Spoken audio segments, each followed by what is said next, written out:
Ngayong araw ay pag-uusapan natin ang isa na namang kaso ng nakakapangilabot na insidente na yumanig hindi lang sa Hiroshima kundi sa buong Japan. Isang lungsod na kilala sa katahimikan at kaligtasan hanggang sa gabing iyon. Isang gabi na inakala ng lahat ay karaniwan lang. Mga ilaw sa apartment na unti-unting nagsisindihan, mga taong umuuwi galing trabaho at tahimik na paligid. Pero sa isang unit sa ika-14 na palapag, may nangyaring hindi inaasahan ng sinuman. Tahimik ang naging buong pangyayari. Walang nakarinig ng sigaw, walang nakakita ng kakaiba, ngunit nang mabuksan ang pinto, tumambad ang eksenang hindi malilimutan ng sinumang nakasaksi. Ang biktima ay isang Vietnamese na babae. Ayon sa mga nakakakilala sa kanya, siya ay mabait, masipag at mapagmahal. At habang sinusundan ng mga pulis ang bakas ng dugo palabas ng apartment, isang nakakagulat na katotohanan ang unti-unting lumitaw. Isang misteryong magpapatigil ng iyong paghinga at magpapaisip sa lahat na hanggang saan kayang umabot ang inggit, galit o paghihinganti ng isang tao. At yan ang hihimay-himayin natin sa kasong pag-uusapan natin ngayon. At bago tayo magpatuloy ay kung bago ka pa lamang dito sa aming channel ay huwag mong kalimutang i-click ang subscribe button at i-hit na rin ang notification bell para lagi kang updated sa lahat ng bagong video na ina-upload natin dito.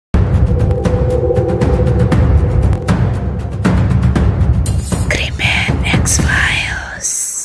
Oktubre 15 noon ngayong 2025, isang karaniwang gabi matapos ang mahabang araw sa trabaho. Si Lee Van Tuan, 34 na taong gulang at isang Vietnamese, ay tahimik na umuwi mula sa pabrika patungo sa kanilang simpleng tirahan sa ika-14 na palapag ng isang gusali sa Nakihiro Nishi Ward, Hiroshima City. Isang mapayapang komunidad na bihirang makarinig ng kahit anong krimen. Pagbukas ng elevator ay lumabas siya at marahang pinihit ang seradura ng kanilang pintuan. Pero pagdilat ng kanyang mga mata ay bumungad sa kanya ang isang eksenang kailanman ay hindi niya madilimutan. Sa gitna ng kanilang sala ay nakahandusay ang kanyang asawa na si Nguyen Thi Nga. Ito ay wala ng buhay, basang-basa ng dugo at ang kanyang buhok ay dumikit na sa malamig na sahig. Kumalat sa hangin ang matapang na amoy ng dugo at ang katahimikan sa loob ay sobrang nakakabingi. Sa takot ay nilapitan niya agad ang kanyang asawa at sa nanginginig na kamay ay niyuyugyug niya ito at paulit-ulit na tinatawag ang kanyang pangalan. Pero huli na ang lahat. Ang katawan ng kanyang kabiyak ay malamig na at ang dugo mula sa malaking sugat sa ulo nito ay patuloy na umaagos at kumakalat sa sahig. Halos hindi na siya makahinga sa sobrang gulat at sa oras na iyon ay tumakbo siya palabas ng apartment, sumisigaw ng tulong at dali-dali siyang pumunta sa Hiroshima Nishi Police Station para i-report ang pangyayari. Sa nanginginig nitong boses at mabilis na paghinga ay inilahad niya sa mga pulis ang kanyang mga nakita at dahil doon, ito'y naging sapat para mapagtanto ng mga pulis na seryoso nga ang sitwasyon. Ang Hiroshima ay isa sa mga pinakaligtas na lungsod sa Japan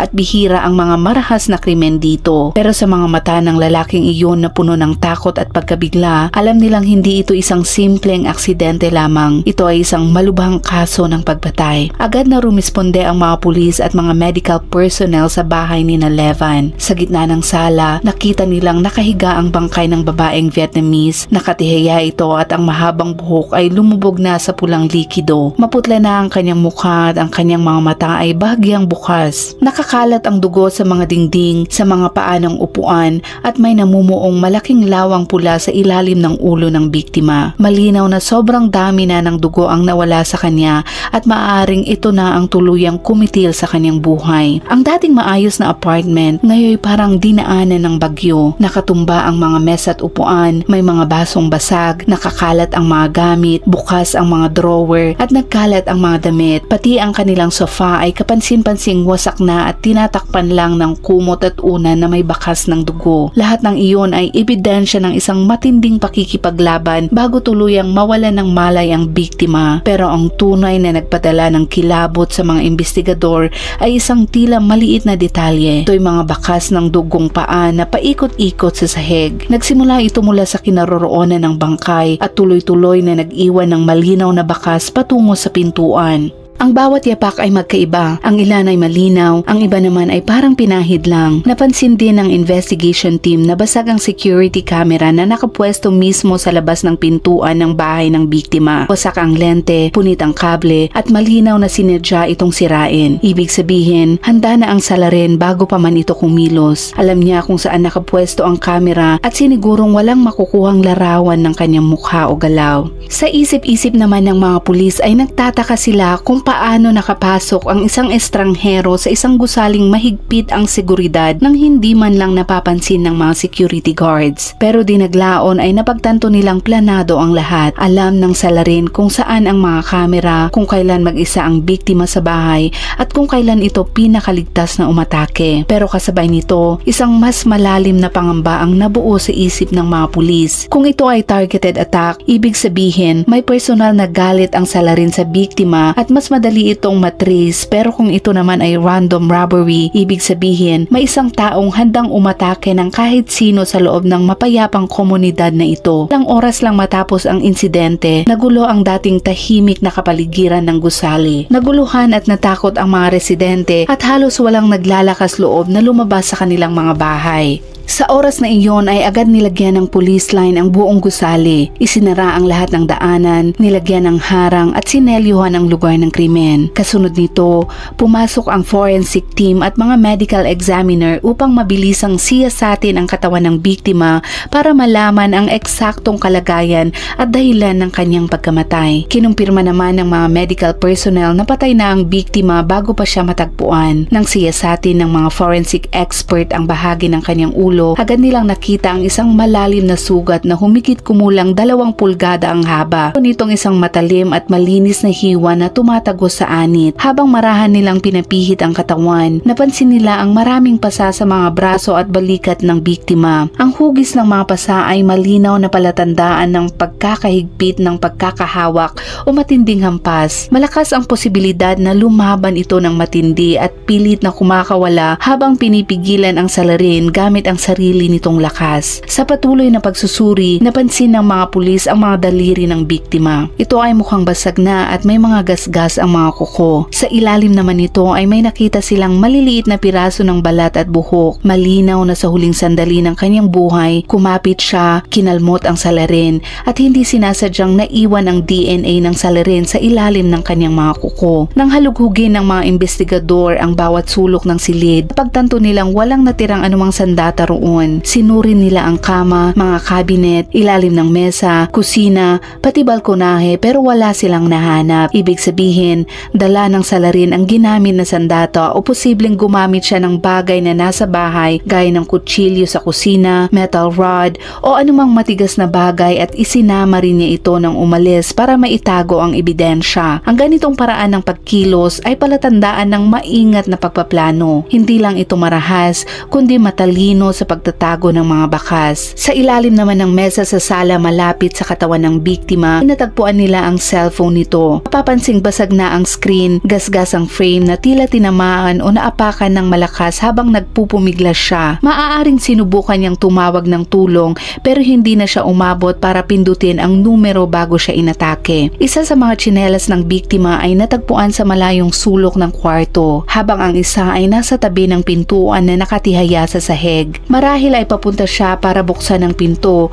o papalabas ng apartment nang bigla siyang salubungin ng salarin. Wala na siyang oras para mag-react ni para isuot ng maayos ang kanyang mga tsinelas. Ang mga bakas na ito ay tumatak sa isip ng mga investigador. Bawat maliliit na detalye ay nagpapakita na ito ay isang brutal na pag-atake at ginawa ito ng walang pag-aatubili. Inatake ang biktima sa sarili niyang tahanan at tinamo niya ang sunod-sunod na malalakas na hampas sa ulo na sapat para ikamatay nito. Ang magulong eksenang inubutan nila, mga nagkalat na gamit at mga baligtad na muebles ay malinaw na senyales na lumaban siya hanggang sa huli. Ginamit ang natitirang lakas para ipagtanggol ang sarili at subukang makatakas, pero ang determinasyon ng salarin upang siya ay mapaslang ay masyadong malakas. Sa huli, kahit anong lakas ng loob at pagtatangka ng biktima ay nauwi pa rin sa isang trahedyang hindi na kayang pigilan. Ang paglitaw ng mga maraming bakas ng dugong paa na humahaba mula sa sala papunta sa pintuan ay lalo pang nagpatibay sa hinala ng mga investigador. Tumakas ang salarin nang nagmamadali pagkatapos ng krimen. Dahil dito, naging pinakamadali at pinakamahalagang hakbang para sa mga pulis ang sundan ang bawat bakas ng dugo. Alamin ang bawat posibleng pahiwatig bago pa mahuli ang lahat, bago pa maglaho ang mga ebidensya o mas masahol pa ay bago muling makapanakit ang taong iyon. Habang abala ang technical team sa masusing pagsusuri sa bawat sulok ng apartment, may isa pang grupo ng investigador na inatasang alamin ang pagkatao ng biktima. Layunin nila na malaman kung may mga kakaibang pangyayari bang naganap sa buhay ni Nga kamakailan, kung may mga nakaalitang tao o kung may anumang kaduda-dudang sitwasyon na posibleng nag-udyok sa krimen. Ayon sa salaysay ng asawa naman nito na si Lee Van Tuan, nakalap ng mga pulis ang higit pang detalye tungkol sa biktima. Ang kanyang buong pangalan ay Nguyen Thi Nga. Nasa edad 30 ito, isang Vietnamese national, isang simpleng babae na may pangarap na makahanap ng mas magandang buhay sa ibang bansa. Ilang taon na rin siyang naninirahan at nagtratrabaho sa Japan. Si Tuan na kanyang asawa ay kapwa rin niya Vietnamese at nagtratrabaho sa isang mechanical workshop sa lungsod na may maayos na kita. Si Nga naman ay may part-time job na trabaho. Mayroon silang 8 taong gulang na anak, ngunit dahil sa hirap ng sitwasyon at layuning mabigyan ito ng mas magandang pagpapalaki, iniwan nila ang mga bata sa mga magulang ni Nga sa Vietnam bago sila nagtungo sa Japan upang maghanap buhay. Sa araw-araw na pamumuhay nila sa Japan, parehong kilala sina Nga at Tuan bilang mabait, magalang at tahimik na mag-asawa. Wala silang masamang record, hindi sila nakikisali sa gulo at palaging maggiliw sa mga kapitbahay. Tahimik silang nabubuhay, nagtratrabaho ng masipag at hindi nakakaabala sa iba. Ayon pa sa mga kaibigan ni Nga, lalo na sa Vietnamese community sa Hiroshima, isa siyang palakaibigan, approachable at laging handang tumulong sa iba. Wala siyang nakakaaway ni minsang nakakasagutan at kailanman ay hindi siya naging sangkot sa anumang alitan. Ngunit sa gitna ng tila perpektong buhay na iyon, may maliit na bitak na unti-unting nagbukas, isang lihim na magbabago sa lahat. Pagkalat ng balita tungkol sa malagim na insidente, isang Facebook account na nagngangalang Dung ang nagbahagi ng impormasyon na nagpagulat sa marami. Ayon sa kanya, malapit siyang kaibigan ni Nga at naglabas pa siya ng ilang pribadong mensahe na nagbunyag ng nakakagulat na katotohanan na halos walang nakakaalam. Batay sa kanyang post, ilang buwan bago ang pagpatay sa kanya ay nadiskubre daw ni Nga na may ibang babae ang kanyang asawa. At higit pang nakakabahala ay ang babae ring iyon ay kapwa nila Vietnamese, hindi estranghero at matagal na ring nakatira at nagtratrabaho sa Japan. Ayon pa sa mga mensaheng ipinakita, ang babaeng ito ay pilit na kumakapit sa relasyon kay Tuan dahil malapit nang mag-expire ang kanyang visa at kung hindi siya makakahanap ng paraan para maayos ang kanyang legal na papers ay maaaring mapilitan siyang umuwi ng Vietnam. Hindi lamang tumigil sa pang-aakit sa asawa ng iba ang babaeng iyon, harapang hinarap din niya si Nga at pinipilit nitong kusang iwan niya ang kanyang sariling asawa. Ang ganitong walang takot na aksyon ay nag-iwan kay Nga ng halo ng galit at kalituhan dahil hindi niya kailanman inasahan na ang kanyang kasal ay pwedeng lantarang hamunin ng isang third party. Sa mga pribadong mensahe sa pamilya, paulit-ulit na ipinapahayag ni Nga ang kanyang malalim na kalungkutan at kawalang kakayahan sa kakaibang sitwasyong kanyang nararanasan. Sinabi din niya na sa bawat araw-araw niya ay puno ito ng takot at kawalang katiyakan, lalo na tuwing lalabas itong mag-isa dahil ito ay nangangamba na baka harapin o saktan siya ng babae ng kanyang asawa. Sa isa sa mga pinakabagong pag-uusap sa kaibigan na kapwa niya Vietnamese ay inamin ni Nga na may kutob siya na may masamang mangyayari. Pinayuhan siya ng mga kaibigan na lumipat o i-report ito sa mga pulis para sa kanyang proteksyon, pero sa isip-isip niya ay pareho sila ng kanyang asawa na nasa huling yugto na ng kanilang kontrata sa kanilang trabaho at binabalak na nilang bumalik sa Vietnam sa loob ng ilang buwan, kaya nag-atubili siyang gawin ang hakbang na iyon at inisip na lang niya na kakayanin niya ang mga iyon hanggang matapos ang kanilang kontrata. Pero hindi naglaon, ang kinatatakutan ni Nga ay nangyari nga. Ang mabait at tahimik na Vietnamese na dumating sa ibang bansa para maghanap buhay at bumuo ng kinabukasan ay naging biktima ng isang brutal na krimen na ginawa mismo ng kanyang kapwa kababayan. Sa panig ng pulis, habang nire-review ang lahat ng record tungkol kay Nga, natuklasan nila ang isang kaduda-dudang detalye na maaaring magbago ng direksyon ng investigasyon. Lumalabas na ilang buwan bago siya pinatay, partikular sa katapusan ng Mayo taong 2025, si Nguyen Thi Nga ay naging biktima rin ng misteryosong pag-atake malapit sa kanyang tirahan. Ayon sa archive records, tinuring ng Hiroshima Police ang insidente bilang intentional assault causing injury at ang biktima ay si Nga. Ayon sa ulat, habang pauwi si Nga, bigla siyang sinugod ng isang di kilalang babae at sinaktan siya ng matindi. Nangyari ito ng mabilis at sa sobrang gulat at takot ay hindi nakilala ni Nga ang mukha ng salarin. Ngunit naaalala daw niya na ito ay isang babaeng may Asian features, may katamtamang tangkad, compact na katawan at boses na tila pamilyar sa kanya. Sa kabutihang palad, may nakasaksi sa insidente at nag-intervene kaya tumakas ang salarin nang natakot ito. Dinala si Nga sa ospital para sa emergency treatment. Nagkaroon ito ng minor injuries noon sa kamay at balikat pero ito ay malayo sa panganib. Iniwan naman ng pangyayari ang malalim na trauma sa kanyang isipan kaya mula noon palagi siyang nabubuhay sa takot at madalas niyang ipinapaalam sa kaibigan na pakiramdam niya ay binabantayan siya ng iba. Nagbukas ng investigasyon ang pulis noong panahong iyon, ngunit hindi natunton ang salarin at wala ring malinaw na motibo para magpatuloy sa mas malalim na investigasyon kaya unti-unti ring nawala sa pansin ang kaso. Pagkatapos ng insidenteng yun ay sinubukan ni Nga na bumalik sa normal na pamumuhay hanggang sa nangyari ang trahedya noong Oktubre 15. Ngayon, sa pagkamatay ni Nguyen Thi Nga sa trahedyosong paraan, agad na naiuugnay ng mga investigador ang pagpatay sa misteryosong pag-atake noong Mayo. Dahil sa pagkakapareho ng lokasyon, biktima at paraan ng pag-atake, naniniwala ang mga investigador na posibleng iisang tao ang may gawa sa parehong insidente o posibleng malapit na konektado ang dalawa. 2 araw naman matapos matanggap ang case file,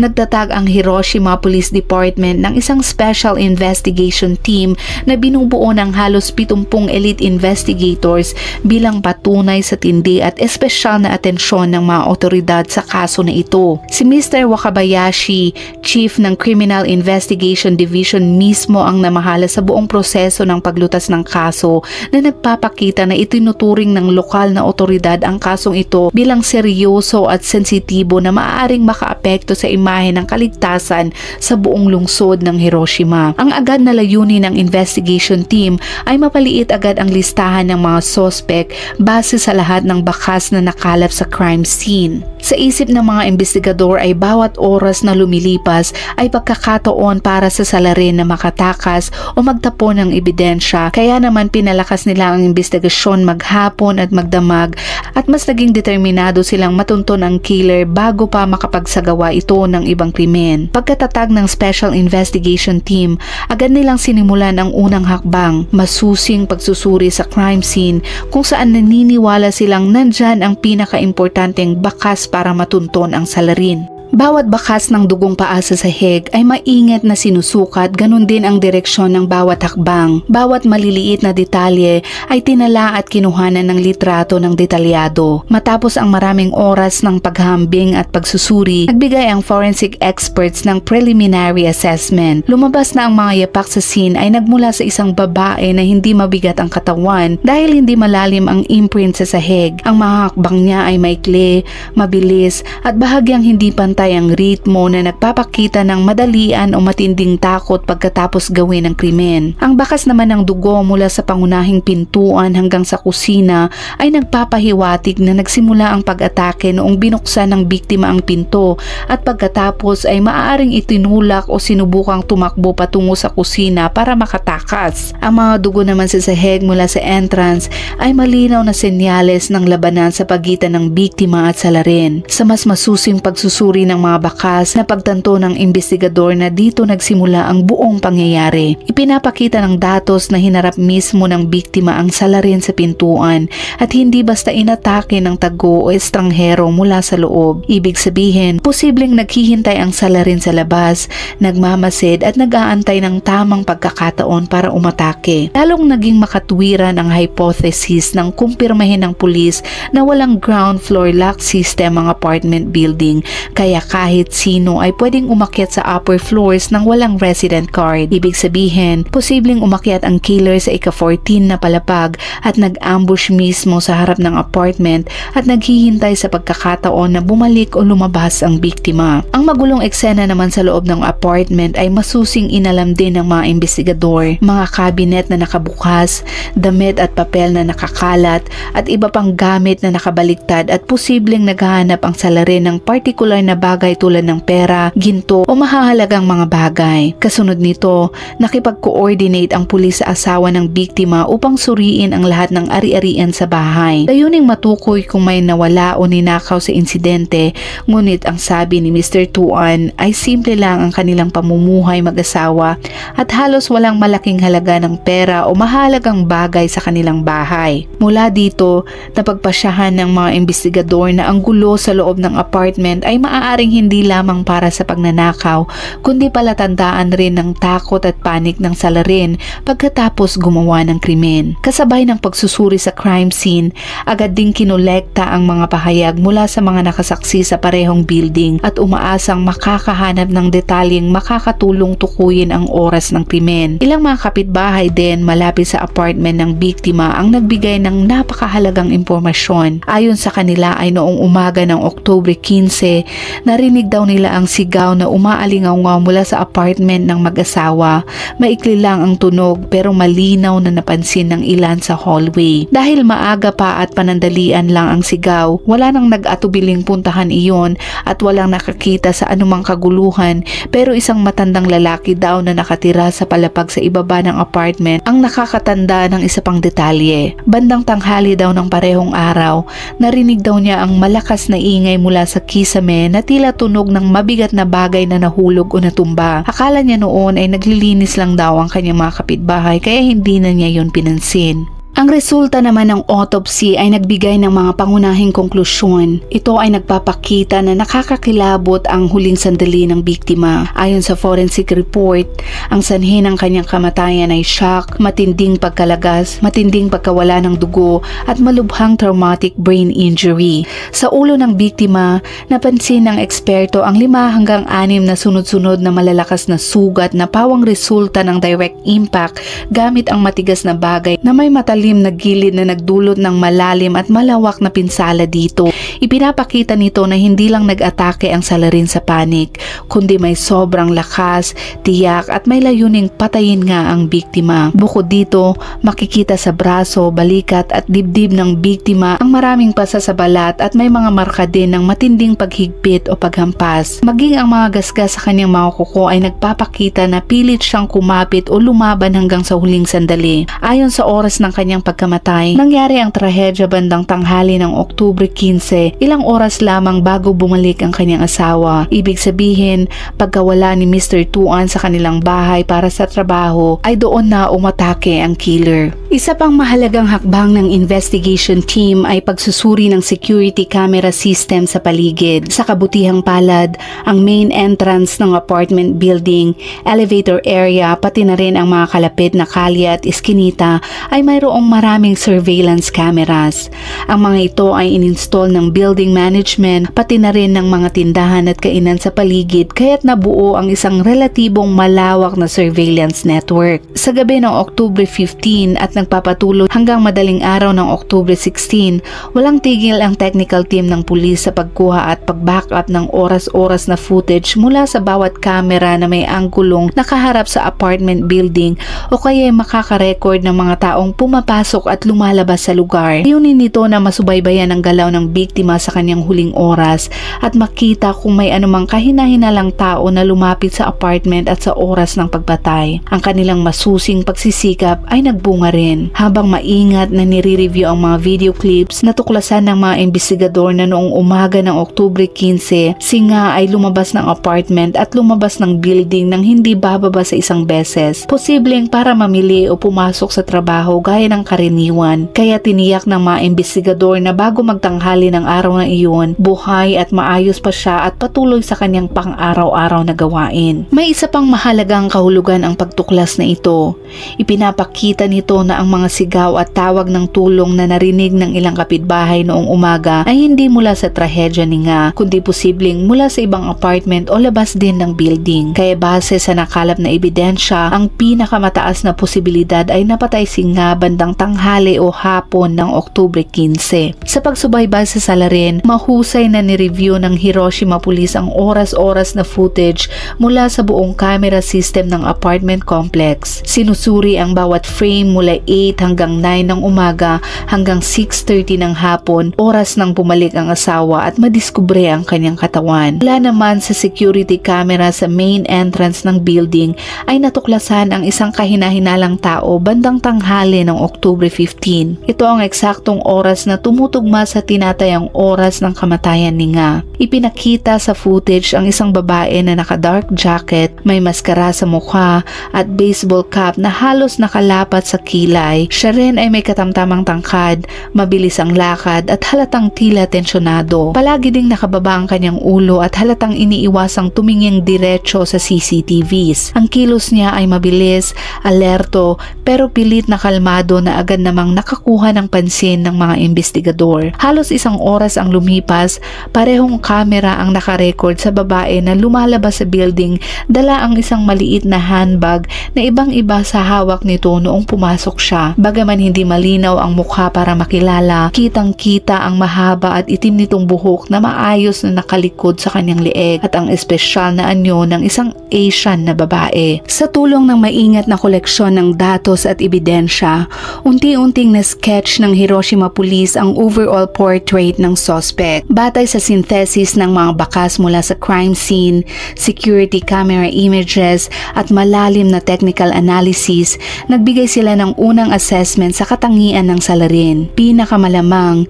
ito ay isang Vietnamese na babae na kasalukuyang nakatira rin at nagtatrabaho sa lungsod ng Hiroshima o malapit na lugar. Ang lokasyon ay mahalaga dahil kinakailangan ng salarin ng madaling masubaybayan at malaman ang daily habits ni Nga, alam ang schedule ng asawa niya at piliin ang tamang oras ng mag-isa ang biktima sa bahay para gawin ang krimen. Tungkol naman sa edad ng suspect, tinataya ng image analysis expert na ito ay nasa pagitan ng 25 hanggang 35 na taong gulang. Partikular na kapansin-pansin ay kung tama nga ang analysis at ang babaeng lumabas nga sa kamera ang talagang salarin, malamang ay nahagip ng katawan nito ang dugo ng biktima sa kanyang katawan, lalo na sa sapatos at damit nang lumabas ito sa crime scene. Dahil dito, agad na nagpatupad ang investigador ng karagdagang taktika sa pagsisiyasat. Tahimik nilang minomonitor at kinontak ang lahat ng ospital, klinika at health station sa lugar para i-check ang medical records kung may dumating na babae sa edad ng suspect na may kakaibang sugat o pinsala, ngunit matapos suriing mabuti ang lahat ng medical facilities sa rehiyon, walang ulat o records na tumutugma sa kanilang hinahanap. Nagbukas ito ng dalawang posibilidad. Maaaring may kaalaman o kakayahan ng salarin na gamutin ang kanyang sarili nang hindi kailangan ng pagpapaospital, o kaya naman ay hindi naman talaga siya nasaktan sa pakikipaglaban sa biktima at baka dugo lang ni Nga ang nadapo sa kanya. Sa huli, matapos pag-isipang mabuti ang mga opsyon, nagpasya ang Hiroshima Prefectural Police na isapubliko ang ilang kuha mula sa surveillance camera. Bagaman hindi ganap na malinaw ang mga imahe dahil sa angle at ilaw, sapat pa rin ito para makilala ang ilang pangunahing katangian ng suspect. Ipinadala ng mga pulis ang mga larawang ito sa mga mapapagkatiwalaang contact, units at organisasyon na may kakayahang tumulong sa paghahanap. Mabilis kumalat ang imahe ng misteryosong babae sa komunidad kasabay ng detalye ng malungkot na kaso ng pagbatay kay Nga. Ang balita at larawan ng suspect ay agad na nagpabahala at nagpagulat sa buong Vietnamese community sa Hiroshima, lalo na't posibleng Vietnamese rin ang salarin. Hindi nagtagal, nagsimulang mabuo ang mga clue mula sa surveillance video patungo sa isang tukoy na pangalan. Sa proseso ng cross-referencing sa residential database ng Vietnamese sa Hiroshima, mabilis natagpuan ang isang babae na halos eksaktong tumutugma sa mga natukoy sa footage. Ito ay si Dean Thi Huang, isang 32 na taong gulang na Vietnamese technical intern trainee na nakatira sa Psyche Ward, Hiroshima City, hindi malayo video sa crime scene. Sa datos ay dumating si Huang sa Japan sa pamamagitan ng Technical Intern Trainee Program. Siya ay nakatira at nagtratrabaho ngayon sa lugar ng ilang taon. May medyo maayos ito na buhay at walang criminal record. Ngunit habang sumisisid ang mga investigador sa kanyang personal na buhay, nagsimulang lumitaw ang mga kahinahinalang detalye. Sa social media, madalas gamitin ni Huang ang nickname na Huang Cherry. Ang account na ito ay may interaction sa ibang Vietnamese sa Hiroshima, kabilang ang mga pangalan na lumitaw sa circle ng biktima. Nang ikumpara ang passport photo ni Huang sa mga kuha mula sa surveillance camera, nagulat ang mga investigador dahil malapit ang pagkakatugma ng pisikal na anyo sa babaeng lumabas sa crime scene noong October 15. Dahil dito, si Dean T. Huang ay hindi na lang basta coincidence sa pangalan, kundi naging numero 1 suspect ng buong Special Investigation Team sa kasong ito. Ngunit ang pagkilala sa suspect ay unang hakbang lamang. Naiintindihan ng mga pulis na kailangan nilang palakasin ang matibay na ebidensya bago opisyal na mag-issue ng arrest warrant, kaya't matapos matukoy si Dean T. Huang, sinimulan nilang tahimik na i-monitor ang bawat kilos niya ng maraming araw para makalikom ng impormasyon at hindi mabigyan ng pagkakataong tumakas o sirain ang mga ebidensya. Kasabay nito, humingi ang investigation team ng emergency search warrant sa kanyang tirahan. Sa madaling araw ng October 25, 2025, eksaktong 10 araw matapos ang pagbatay kay Nga, biglang sumugod ang Police Special Task Force sa inuupahang kwarto ni Dean T. Huang sa Psyche Ward para magsagawa ng komprehensibong paghahanap. Doon ay nakakita sila ng isang pares ng sneakers na may natatanging pattern sa sole. Nang maingat na ikumpara, nakumpirma ng eksperto na eksaktong tugma ang sapatos sa mga bloody footprints sa crime scene. Bukod dito, sa ibabaw ng sapatos ay may madilim na brown na mancha na mukhang dried blood. Sa wardrobe naman nito ay natagpuan din ang dark colored jacket at baseball cap. Agad itong nilagyan ng selyo at ipinadala sa forensic laboratory para sa emergency examination. Pagkatapos ng ilang oras, lumabas na ang dugo sa sapatos ni Dean T. Huang ay eksaktong tumugma sa blood type ng biktima. Isang solidong ebidensyang direktang nag-uugnay kay Dean T. Huang sa crime scene. Sa puntong iyon ay malinaw na si Dean T. Huang ang pumasok sa apartment ni Nga noong October 15 na may layuning pumatay. Dahil doon ay agad na isinagawa ang arrest warrant sa kanya. Di naglaon ay opisyal na inaresto si Dean T. Huang, isang 32 taong gulang na babae, Vietnamese intern trainee, sa mga kasong illegal trespass, theft at pagpatay sa kanyang kababayan. Inilarawan ng Japanese media si Huang na hinihila palabas na nakasuot ng gray na damit, nakahandcuff at halatang natatakot habang napakaraming camera flashes mula sa press ang tumatama sa kanya. Sa kabila nito ay nanatili siyang tahimik at hindi nagsasalita ng kahit ano. Sa police headquarters naman ay kitang-kita ang pagkabigla ni Huang, pero nanatili pa rin siyang tahimik. Sinabi ng mga opisyal na sa kasalukuyan, hindi nila pwedeng ilabas ang pahayag ng suspect dahil baka makaapekto ito sa ongoing investigation. Ibig sabihin, hindi pa ito umaamin pero hindi rin ito nagtatanggi. Posibleng pinipili niyang manahimik bago pa man iharap sa kanya ang mga paratang, ngunit sa dami ng ebidensya mula sa mga camera images, crime scene traces hanggang sa physical evidence, idineklara ng Hiroshima Police na sapat na ang batayan upang kumpirmahin na si Huang nga ang salarin. Ayon din sa mga chismis na kumakalat ay hindi lang pera ang motibo ng suspect kundi may mas madilim na romantiko itong plano. Sinasabing ito daw ang kabit ni Liva at si Livan mismo ang nag-utos o nag-udyok sa kanya na di umano'y patayin si Huang